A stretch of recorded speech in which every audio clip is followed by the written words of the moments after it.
कहते हैं जब इंसान की दुनिया खामोश हो जाती है तब अल्लाह की आवाज दिल में गूंजने लगती है। जब चारों तरफ से उम्मीदें टूट जाती हैं तब एक ही दरवाजा रह जाता है, यकीन का। और वो यकीन अगर अल्लाह पर हो तो समझो रास्ता नहीं, पूरा समंदर बन जाता है। ये कहानी है एक ऐसे शख्स की जो दुनिया के अंधेरों में भटकते हुए जब गमों की गहराई में डूबा तो उसे सिर्फ एक ही डोरी ने बचाया, अल्लाह पर उसका कामिल यकीन। शहर लखनऊ की तंग गलियों में एक पुरानी सी कोठरी थी जहां रहता था ज़ियाउद्दीन, एक दर्जी जिसकी सिलाई की दुकान एक टूटी छज्जे के नीचे लगती थी। उम्र तकरीबन 45, चेहरे पे झुर्रियां, आंखों में थकन और दिल में ढेर सारा सब्र। लेकिन उसकी सबसे बड़ी दौलत थी उसका यकीन। ज़ियाउद्दीन के पास जिंदगी में ना तो बड़ा मकान था, ना महंगी दुकान, ना कोई खास रिश्तेदार। बीवी 5 साल पहले इंतकाल कर चुकी थी। एक बेटा था फरहान जो अब तालीम पूरी कर रहा था, लेकिन हालात ऐसे कि फीस देना भी मुश्किल होता जा रहा था। उस रोज जब सुबह की नमाज पढ़कर ज़ियाउद्दीन अपनी दुकान पे पहुंचा तो देखा कि दुकान की दीवार पिछली रात की बारिश से गिर चुकी थी। मशीन भी भीग कर खराब हो चुकी थी। वो कुछ लम्हों के लिए वहीं बैठ गया, हाथ उठे, आंखें बंद और होंठों से सिर्फ एक ही जुमला निकला, या रब तू ही काफी है। लोगों ने कहा, अब तू क्या करेगा जिया मियां? दुकान गई, बेटा कॉलेज छोड़ देगा, अब रोटियां कैसे चलेंगी? लेकिन ज़ियाउद्दीन की आंखों में अजीब सी शान थी। उसने कहा, जो रिज़्क़ देता है वो अभी जिंदा है और जब तक अल्लाह है तब तक मेरा डर मुझसे दूर रहेगा। अगले ही दिन उसने अपने पुराने दोस्त नफीस चचा से एक पुरानी मशीन उधार ली। दुकान की टूटी दीवार को खुद अपने हाथों से ईंटें जोड़कर ठीक करने लगा। लोगों ने मजाक उड़ाया, देखो बूढ़ा दर्जी अब मिस्त्री बन गया। मगर ज़ियाउद्दीन मुस्कुराता रहा। हर ईंट रखते वक्त उसके होंठों पर दुआ होती, या अल्लाह ये मेरी मेहनत नहीं, तेरा फजल है, तू कबूल फरमा। उस हफ्ते ज़ियाउद्दीन की दुकान पर कोई ग्राहक नहीं आया, मगर वो रोज बिस्मिल्लाह कहकर दुकान खोलता, 2 रकत नमाज पढ़ता और एक कुर्सी पर बैठकर तस्बीह करता रहता। बेटा फरहान भी मायूस होकर कहता, अब्बू कुछ और सोचिए, ये सिलाई का काम अब नहीं चलेगा। लेकिन ज़ियाउद्दीन ने फरहान के कंधे पर हाथ रखकर कहा, बेटा अल्लाह ताले की चाबी देर से देता है, लेकिन जब देता है तो दरवाजा नहीं, पूरा खजाना खोल देता है। फरहान चुप हो गया। अगले दिन जो हुआ उसने कहानी का पहला मोड़ ला दिया। शाम के वक्त एक बड़ी गाड़ी दुकान के पास आकर रुकी। उसमें से एक औरत उतरी, बुर्का पहने हुए, चेहरे पर नूर और आंखों में गम। उसने ज़ियाउद्दीन से पूछा, क्या आप बच्चों के कपड़े भी सिलते हैं? ज़ियाउद्दीन ने अदब से सर झुकाया, जी बीबी, बच्चा हो या बड़ों का कपड़ा, हर टांका दुआ के साथ डालता हूं। औरत ने कहा, मेरे बेटे का जन्मदिन है और मैं चाहती हूं कि वो जोड़ा आप ही सिए, मगर पैसे अभी नहीं दे सकती, अगले महीने दूंगी। ज़ियाउद्दीन ने मुस्कुराकर जवाब दिया, बीबी हर सिलाई से पहले मेरा हिसाब ऊपर वाला करता है, आप फिक्र न कीजिए, जोड़ा तैयार होगा और बखूबी होगा। अगले 2 दिन ज़ियाउद्दीन ने जैसे इबादत की तरह उस बच्चे का जोड़ा सिया। रेशमी कपड़ा, महीन कढ़ाई और हर टांके में एक दुआ पिरोई, या अल्लाह इस बच्चे की जिंदगी में बरकत दे, इसे नेक राह पर चला। बेशक कपड़े छोटे थे, लेकिन ज़ियाउद्दीन का तजुर्बा बड़ा था। उसने हर टांके में वो मेहनत डाली जो अक्सर लोग शोहरत कमाने में लगाते हैं। तीसरे दिन वो औरत फिर आई, इस बार गाड़ी से नहीं, पैदल। चेहरे पे पर्दा वहीं था, लेकिन आवाज में नम्रता और आंखों में सुकून। जोड़ा हाथ में लिया, देखा और बस एक लम्हे के लिए खामोश हो गई। फिर धीरे से कहा, आपका शुक्रिया, मेरे बेटे के लिए आपने जो किया वो शायद उसके अपने भी न करते। ज़ियाउद्दीन ने बस इतना कहा, बीबी मैंने कुछ नहीं किया, ये तो मेरा फर्ज था, आप बस बेटे को अच्छे इंसान बनाइए, यही मेरी मेहनत की असली मजदूरी होगी। वो औरत कुछ कहे बिना जाने लगी, मगर जाते वक्त एक कागज का लिफाफ छोड़ गई। जब ज़ियाउद्दीन ने उसे खोला तो उसमें 20,000 रुपये थे और साथ में एक चिट्ठी। जिस यकीन से आपने मेरे बिना पैसों के ऑर्डर लिया, उसी यकीन ने मुझे मेरा अल्लाह याद दिला दिया। मैं हूं नसीमा बानो, शहर की सबसे बड़ी स्कूल ट्रस्ट की चेयरपर्सन। आप जैसे लोगों की हमें तलाश थी। अब से आप ही हमारे स्कूल यूनिफॉर्म्स के ऑफिशियल दर्जी होंगे। अल्लाह ने मुझे आपसे मिलवाकर मेरा ईमान ताज़ा कर दिया। जब ज़ियाउद्दीन ने ये चिट्ठी पढ़ी तो उसका दिल सिजदा करने को मजबूर हो गया। आंसू निकल आए, लेकिन वो आंसू गम के नहीं थे, शुक्राने के थे। उसने सुबह की नमाज पढ़ी और फरहान को आवाज दी, बेटा, अल्लाह का वादा कभी झूठा नहीं होता।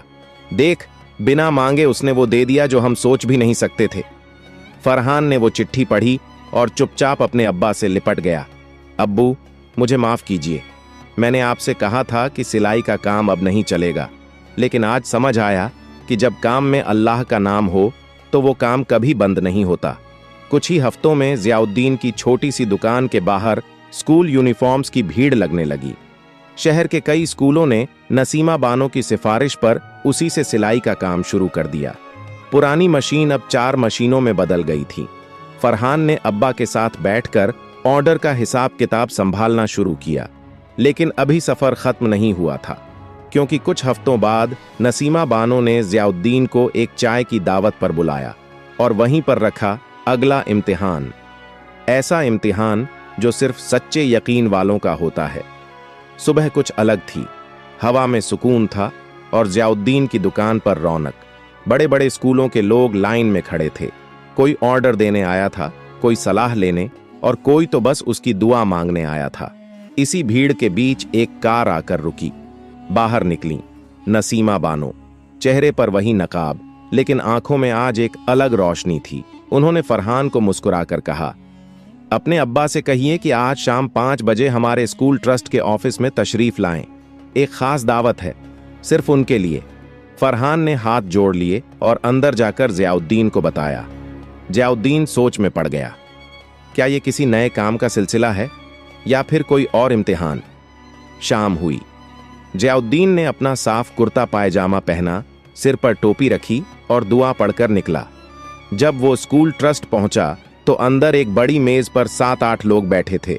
सब बड़े ओहदे के लोग, स्कूलों के प्रिंसिपल, ट्रस्ट के मेंबर और बीच में नसीमा बानो। ज़ियाउद्दीन ने अदब से सलाम किया और एक कोने की कुर्सी पर बैठ गया। तभी नसीमा बानो ने कहा, जनाब ज़ियाउद्दीन साहब, आज हम आपको सिर्फ शुक्रिया कहने नहीं बुलाए हैं। आपके यकीन ने हमें एक नई सोच दी है। आज शहर में ट्रस्ट की एक नई शाखा खुल रही है, एक स्कूल जिसका नाम होगा मदारिसुल यकीन, और हम चाहते हैं कि आप उसके डायरेक्टर बने। एकदम सन्नाटा छा गया। ज़ियाउद्दीन की सांसें जैसे थम गईं। मैं, उसने धीरे से कहा, मैं तो एक दर्जी हूं, सिलाई करता हूं। डायरेक्टर जैसा ओहदा मेरे बस की बात नहीं है। नसीमा बानो ने मुस्कुराकर जवाब दिया, दर्जी हैं, मगर उस रब के धागे से सिलते हैं जो लोगों के टूटे यकीनों को जोड़ता है। हमें ऐसे ही लोगों की जरूरत है जो बच्चों को सिर्फ किताबें नहीं, किरदार भी सिखा सकें। अब इम्तिहान शुरू हुआ। मेज पर बैठे एक साहब बोले, अगर आप ये ओहदा लेते हैं तो हर महीने 50,000 रुपए तनख्वाह होगी, साथ में एक गाड़ी, एक बड़ा घर और स्टाफ भी मिलेगा। मगर एक शर्त है, आपको अब सिलाई छोड़नी होगी। यह सुनते ही ज़ियाउद्दीन के चेहरे की रंगत बदल गई। सिलाई छोड़ दूं? उसने खुद से बुदबुदाया। वो काम जिसमें मैंने हर टांका अल्लाह के नाम पर डाला, वो रोजी जिसे मैं नेकी समझकर करता हूं, सिर्फ ओहदे के लिए उसे छोड़ दूं? सबकी निगाहें उस पर थीं। ज़ियाउद्दीन ने कुछ लम्हों तक खामोशी ओढ़े रखी, फिर बोला, मैं शुक्रगुजार हूं आप सबकी अजमत का और इस ओहदे के ऐलान का, मगर मेरी रिज़्क की चाबी अल्लाह के हाथ में है। अगर वो चाहेगा तो इस सिलाई से ही मुझे वो इज्जत देगा जो ओहदे नहीं दे सकते। मुझे अफसोस है, मगर मैं ये पेशकश नहीं ले सकता। कमरा खामोश था। किसी को यकीन नहीं हुआ कि कोई ऐसा भी जवाब दे सकता है जहां लोग ओहदे के लिए रिश्वत देते हैं, वहां ये आदमी उसे ठुकरा रहा था। नसीमा बानो उठी और उसने सबसे पहले ज़ियाउद्दीन का हाथ चूमा। आपने हमें एक और सबक सिखाया कि इज्जत कभी कुर्सियों से नहीं आती, बल्कि उस यकीन से आती है जो इंसान को अपने रब से जोड़े रखे। बात यहीं खत्म नहीं हुई थी। ज़ियाउद्दीन लौटते वक्त रास्ते में रुका, नमाज पढ़ी और बस एक दुआ की, या रब, अगर तेरा वादा सच्चा है तो तू मुझे कहीं बड़ा बना, लेकिन उसी राह पर रख जहां तेरा नाम जुड़ा हो। और फिर जो हुआ वो पूरे शहर के लिए एक मिसाल बन गया। सुबह की सफेदी आसमान पर फैल चुकी थी। जियाउद्दीन ने रोज की तरह अपनी दुकान खोली, सफाई की, चटाई बिछाई और तस्बीह हाथ में लेकर बैठ गया। दुकान के बाहर वहीं टूटा हुआ बैनर लटक रहा था जिस पर अब फेडेड अक्षरों में सिर्फ दर्जी लिखा था, मगर उसके अंदर की नीयत उतनी ही चमकदार थी। कुछ ही देर में एक अजनबी नौजवान दुकान पर आया। हाथ में एक पुराना थैला था और कपड़े का गट्ठर। उसने झुककर सलाम किया और बोला, हजरत, मेरी बहन की शादी है, 2 जोड़े सिलवाने हैं, मगर पैसे अभी नहीं हैं। शादी के बाद लौटा दूंगा अगर मंजूर हो तो। जियाउद्दीन ने बिना आंख उठाए कहा, कपड़े दे दो बेटे, और शादी के दिन मेरी तरफ से एक दुआ और जोड़ा और रहेगा तो हफे में। नौजवान हैरान हो गया। उसने कहा, मगर आप मुझे जानते नहीं। मैं जियाउद्दीन मुस्कुराया। बेटा, जिसे अल्लाह जानता है उसे जानने के लिए मुझे नाम की जरूरत नहीं। नौजवान चला गया। उसी वक्त एक बच्चा दुकान के बाहर खड़ा हो गया, नंगे पांव, फटे कपड़े और नजरें सीधे जियाउद्दीन की सिलाई मशीन पर। जियाउद्दीन ने इशारे से पास बुलाया और पूछा, भूख लगी है? बच्चे ने गर्दन हिलाई। जियाउद्दीन दुकान बंद कर सीधे पास की होटल ले गया। 2 पराठे और 1 कटोरी दाल मंगाई। बच्चा खाते वक्त रो पड़ा। बोला, अम्मी बीमार हैं और 3 दिन से मैंने कुछ नहीं खाया था। जियाउद्दीन ने उसे 2 और पराठे बांध दिए और पूछा, कहाँ रहते हो? बच्चा बोला, मकान नहीं है। प्लेटफॉर्म पर शाम को जियाउद्दीन अपनी कमाई से दवाई ले आया और बच्चे को घर ले गया। छोटा सा कमरा लेकिन बड़ा दिल। और वहीं से एक नया सिलसिला शुरू हुआ। अगले कुछ दिनों में दुकान पर कई लोग ऐसे आने लगे। कोई बीमार मां का इलाज कराने आया, कोई बेरोजगार बेटा, कोई बेटी के निकाह की फिक्र में डूबा बाप। सबका एक ही ठिकाना जियाउद्दीन की दुकान, और सबके लिए एक ही जवाब, अल्लाह देगा। एक दिन शहर के मशहूर पत्रकार सलीम साहब वहां से गुजरे। भीड़ देखी तो रुके, पूछा, क्या यहां कोई एनजीओ चल रहा है? लोगों ने कहा, नहीं, यहां एक दर्जी है जो खुदा के नाम पर लोगों की मदद करता है। सलीम साहब अंदर गए और जियाउद्दीन से बात की। पूछा, आपका नाम, आपका मिशन क्या है? जियाउद्दीन ने सिर्फ इतना कहा, नाम जियाउद्दीन है और मिशन बस किसी के चेहरे पे मुस्कान लाना अल्लाह की मर्जी से। अगले ही हफ्ते अखबार के पहले पन्ने पर छपा, एक दर्जी जो अल्लाह के नाम पर सीता है और लोगों के दिल जोड़ता है। शहर गूंज उठा। लोग दूर दूर से मिलने आने लगे। कुछ मदद देने आए, कुछ सीखने और कुछ सिर्फ उस दरवाजे को देखने जहां से कोई खाली हाथ नहीं लौटा। बिना बोर्ड बदले, बिना नारा लगाए, वो दुकान अब यकीन का मरकज बन चुकी थी। और जियाउद्दीन एक दर्जी से बन चुका था उस रब का बंदा जो बांटता नहीं था लेकिन देकर दुनिया बदलता था। दुकान अब भी वैसी ही थी, छोटा सा कमरा, पुरानी लकड़ी की मेज, सिलाई मशीन और दीवार पर लटके 2 तस्बीह। लेकिन अब वहां भीड़ कुछ अलग थी, ना कपड़े सिलवाने की, ना पैसे उधार मांगने की, बल्कि एक नजरिया देखने की, एक सोच छूने की। सुबह सुबह एक दाढ़ी वाले बुजुर्ग आए। उनका चेहरा किसी आलिम की तरह रोशन था। उन्होंने अंदर बैठकर जियाउद्दीन से पूछा, क्या आप वही हैं जिन्होंने भूखे बच्चों को खाना खिलाया, एक अनजान की बहन का जोड़ा तैयार किया और किसी फटी चप्पल वाले को जूते खरीद के दिए? जियाउद्दीन ने सिर झुकाकर कहा, कुछ नहीं हुजूर, ये सब अल्लाह का करम है, मैं तो बस एक जरिया हूं। बुजुर्ग की आंखें भर आईं।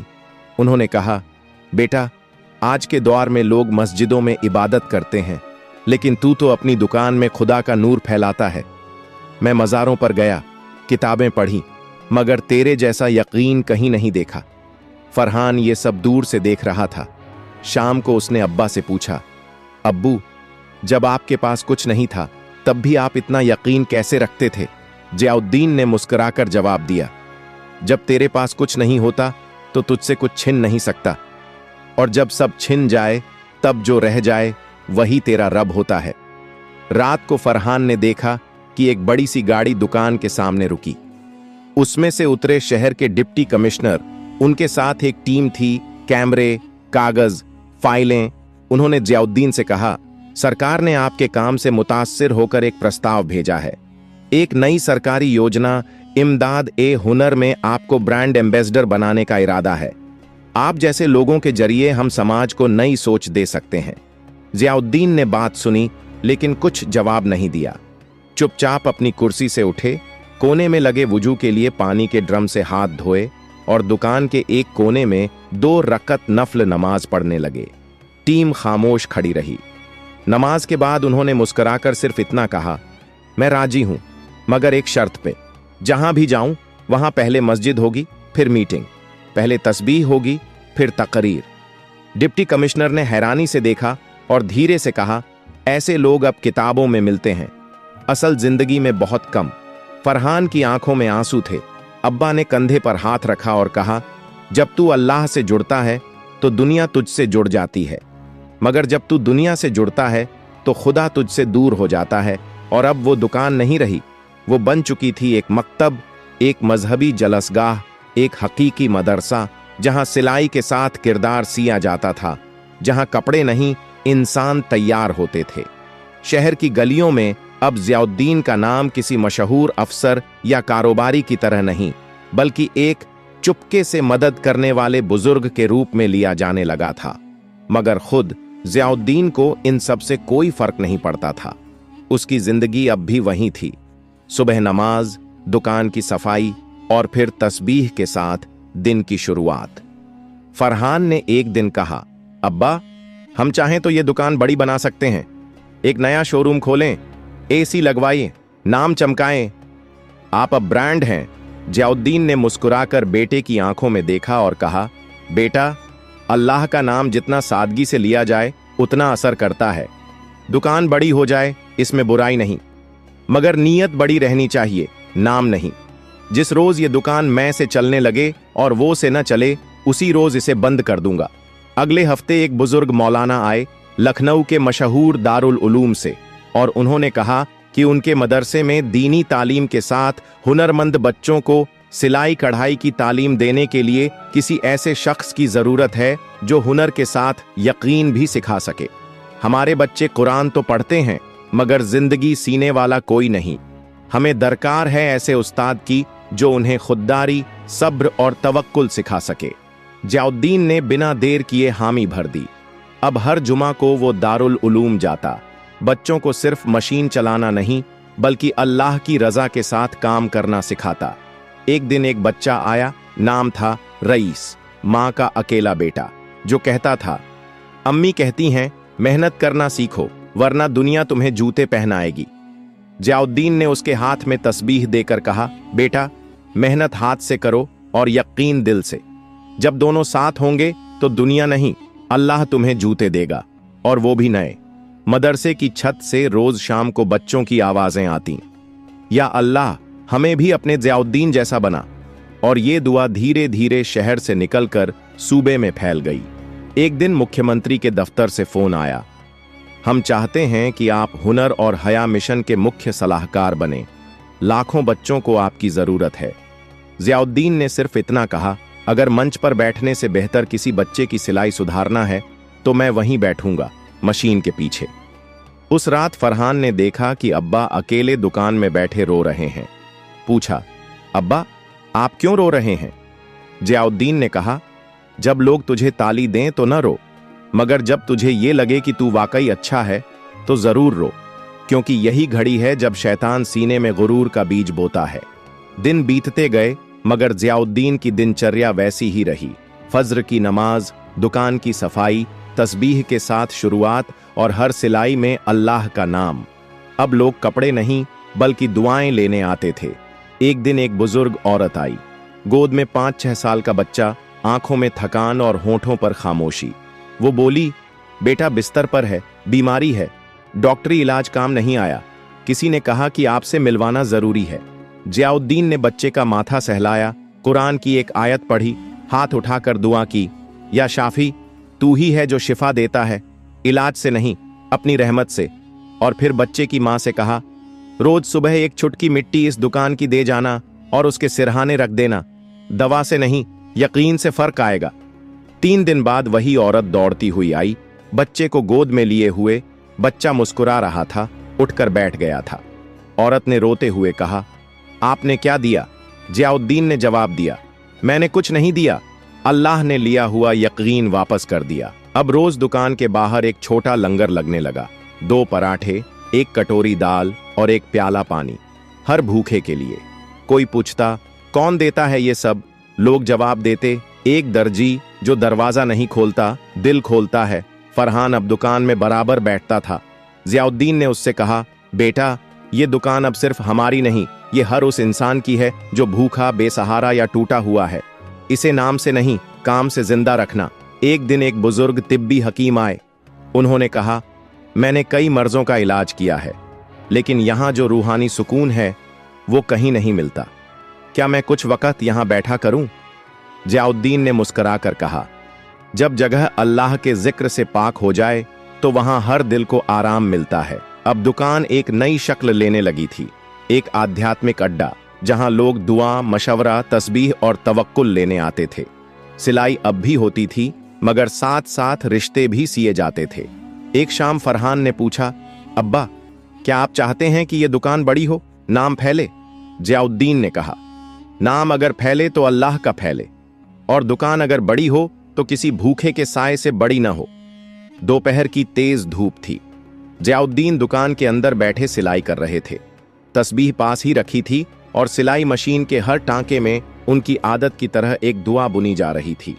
बाहर से आवाजें आती रहती थीं, बच्चे खाना ले जा रहे थे, महिलाएं पानी पीने रुकती थीं, कोई बुजुर्ग आकर कुरान की तिलावत करता था। इसी माहौल में एक चमचमाती एसयूवी गली के मोड़ पर आकर रुकी। गाड़ी से उतरा एक शख्स, उम्र करीब 45, सूट बूट में, आंखों में तेज, हाथ में कीमती घड़ी और जूतों से लेकर चश्मे तक सब कुछ महंगा। आसपास के लोगों ने चौंक कर देखा। उसने सामने खड़े एक बच्चे से पूछा, यही है जियाउद्दीन की दुकान?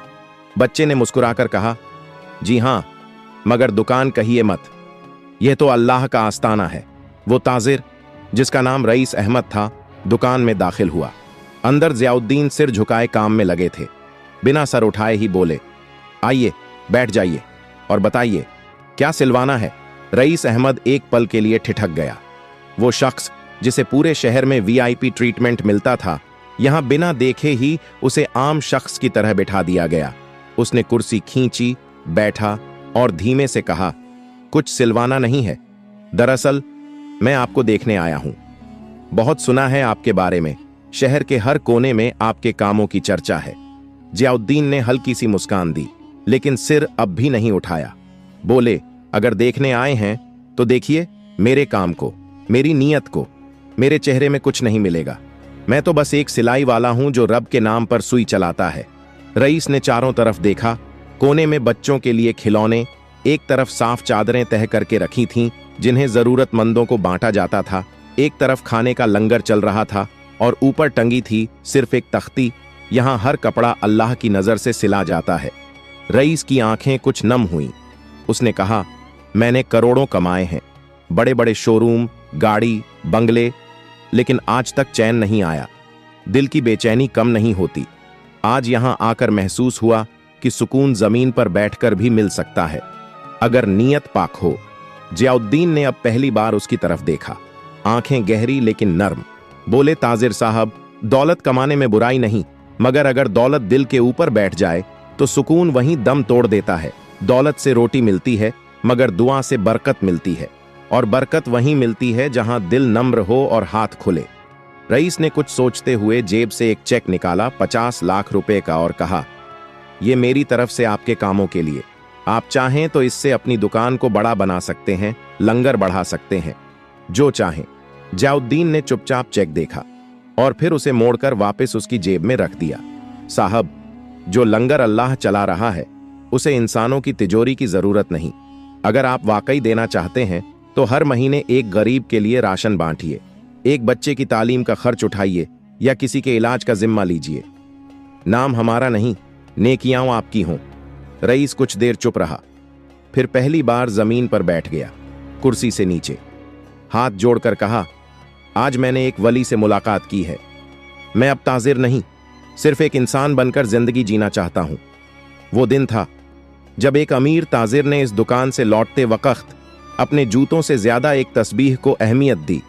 अब दुकान में ताजिरों के नाम नहीं पूछे जाते थे, सिर्फ दिल की हालत देखी जाती थी। शाम ढल चुकी थी। सूरज की आखिरी किरणें जियाउद्दीन की दुकान की दीवारों पर सुनहरी चमक बिखेर रही थीं। चिड़ियां लौट रही थीं, बच्चे खाना बांटकर वापस बैठ चुके थे और तस्बीह की खनक हवा में धीरे धीरे गूंज रही थी। मगर आज माहौल कुछ ज्यादा खामोश था। फरहान ने देखा कि अब्बा सामने की कुर्सी पर बैठे हैं, आंखें बंद, तस्बीह हाथ में, होंठ हिल रहे हैं लेकिन आवाज नहीं आ रही। धीरे से पास गया और कंधे पर हाथ रखा। जियाउद्दीन ने आंखें खोलीं, एक गहरी सांस ली और बोले, बेटा, लगता है अब मेरा सिलसिला पूरा होने वाला है। फरहान कांप गया। अब्बा, ऐसी बात मत कीजिए। जियाउद्दीन ने बहुत प्यार से मुस्कुराते हुए कहा, मौत से डर नहीं लगता बेटा। मैंने पूरी जिंदगी उस अल्लाह के भरोसे गुजारी है जिसने हर लम्हा मुझे उठाया, संभाला। अब जब बुला रहा है तो क्या मुंह मोड़ूं? उन्होंने उठकर वुजू किया, 2 रकत नमाज अदा की और फिर दुकान के कोने में बैठ गए। रात के वक्त दुकान के बाहर एक आदमी आया, नंगे पांव, आंखों में पानी, हाथ कांपते हुए। कहने लगा, मैं लुट गया हूं, घर उजड़ गया, जीने का कोई रास्ता नहीं बचा। जियाउद्दीन ने उसे अंदर बुलाया, पानी दिया और एक पुराना कुर्ता निकालकर उसके कंधों पर रख दिया। बेटा, जब सब कुछ छिन जाए तो समझो कि अब सिर्फ अल्लाह रह गया है, और जब अल्लाह रह गया है तो सब कुछ दोबारा मिल सकता है। आदमी फूट फूट कर रो पड़ा। जियाउद्दीन ने उसके सिर पर हाथ रखा और धीरे से पढ़ा, ला तखफ इन्नल्लाह माना, मत डर, अल्लाह हमारे साथ है। उस आदमी ने कहा, क्या मैं रोज यहां आ सकता हूं? जियाउद्दीन ने कहा, यह जगह मेरी नहीं, अल्लाह की है। यहां आने से पहले इज्जत लाओ, नाम नहीं। रात गहरी हो चली थी। फरहान दुकान बंद करने आया तो देखा अब्बा वहीं बैठे बैठे सो गए हैं। तस्बीह हाथ में है और चेहरे पर एक रूहानी चमक है, जैसे कोई सुकून की चादर ओढ़कर मुस्कुरा रहा हो। पास गया, हल्का सा झुका, अब्बा। लेकिन अब्बा की रूह अब सफर पर जा चुकी थी। अगले दिन शहर की सुबह कुछ और थी। अखबार की पहली सुर्खी थी, एक दर्जी चला गया मगर पीछे छोड़ गया यकीन का खजाना। उनकी दुकान के सामने हजारों लोग जमा हुए। कोई बच्चे जिन्हें उन्होंने कपड़े दिए थे, कोई माँ जिनकी दवाई के लिए उन्होंने चुपचाप पैसे भेजे थे, कोई वो ताजिर जिसने उन्हें सजदा किया था। हर चेहरा गीला, हर हाथ दुआ में उठा हुआ। उनकी तस्बीह अब दुकान की दीवार पर टंगी थी। फरहान ने दुकान को बंद नहीं किया, बल्कि एक नया बोर्ड लगाया, दर्जी साहब नहीं रहे, मगर उनका यकीन अब भी यहां सिलाई करता है। कभी किसी गली में कोई भूखा बच्चा आज भी पूछता है, क्या यहां वो बुजुर्ग रहते हैं जो बिना नाम पूछे रोटी देते थे? तो जवाब आता है, वो नहीं रहे, मगर उनकी खुशबू अब भी इस हवा में है, क्योंकि यकीन मरता नहीं, वो बस एक दिल से दूसरे दिल तक सफर करता है।